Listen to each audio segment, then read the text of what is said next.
along to this location spotlight powered by Belvoir, and today we're on location in Sheffield and I'm joined by Belvoir franchisee Rick Flay. So welcome, Rick. Thank you very much. Now just give us a quick overview of the buy-to-let scene in Sheffield, because you've been in business here around 6.5 years. Yep. Has it changed over the years? Yeah, dramatically. I mean, when we first came in, I think Sheffield was a little bit behind some of the major northern cities like Manchester and Leeds, and didn't really have a huge amount of flats in the city centre.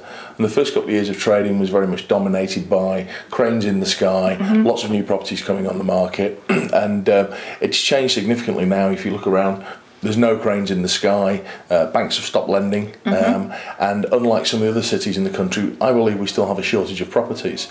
You know, we've recently done a lot of work with a couple of big blocks in the city centre, and the demand has been absolutely astronomical. So I think going forward, there is a big opportunity, but the thing that's slowing back the growth in the market in Sheffield is just a sheer lack of properties to rent.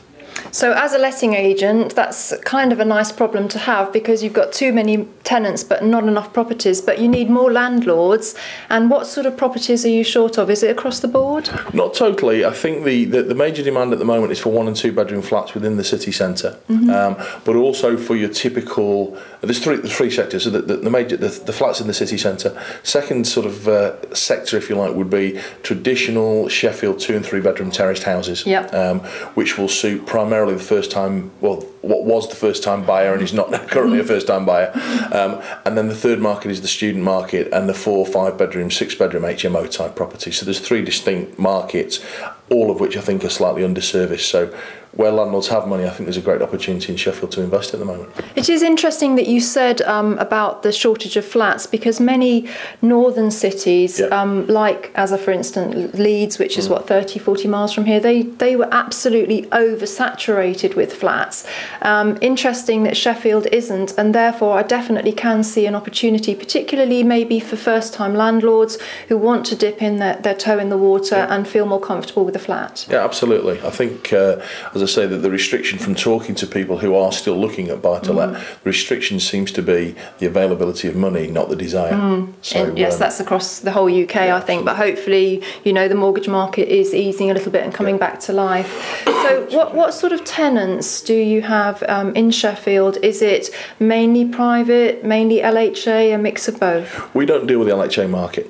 From choice. We tend to deal with sort of middle to upper end, if you like. The tenants that we have, some students, both local UK students, increasing number of overseas students, particularly the Chinese seem to be very wealthy at the moment, but also a lot of professional people, from doctors to lawyers to graphic designers.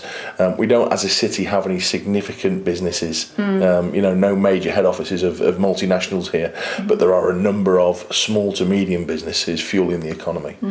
So it is a mix of both, as I say, students and professionals. Age range predominantly probably 21 up to about 35 seems to be the core market for the city centre. So actually that was my next question, who were the main employers? But I think just because you know, Sheffield is a city, it's got great transport links, it's got great leisure amenities, there is infrastructure here, that alone makes it an attractive place for tenants. Yeah, absolutely. I mean, we've got 2 universities with approximate population of 50,000 students. Oh, right. 2 very, very big teaching hospitals. The universities tell us that the retention of people who study a degree in Sheffield and then stay on in the city is the highest in the UK, so that obviously fuels population growth. Plus you look at the sort of the distances, you know, less than an hour to Manchester, to Leeds, to Nottingham.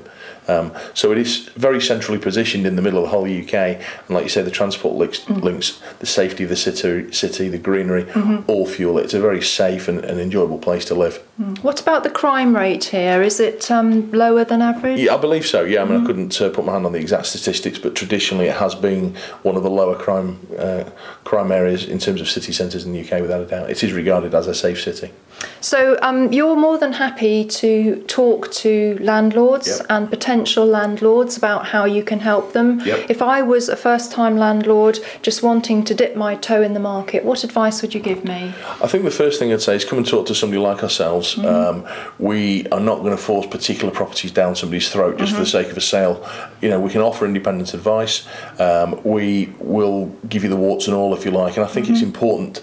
A lot of the mistakes people make are made at the time of buying, and I think it's important to understand not just the Sheffield market, but the micro markets within Sheffield, and to understand that you could be 2 or 3 streets away and get it wrong.